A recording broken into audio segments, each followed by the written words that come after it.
אני צריכה להיות בעשרת הגדולים, כי אני חושבת שנכנסתי לבית, הייתה לי מטרה מאוד ברורה.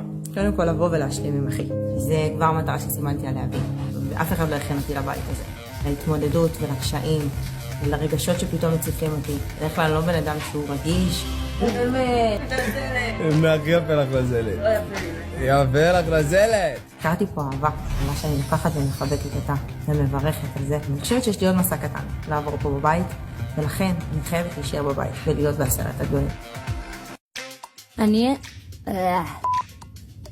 אני צריכה להיות בעשרת המה?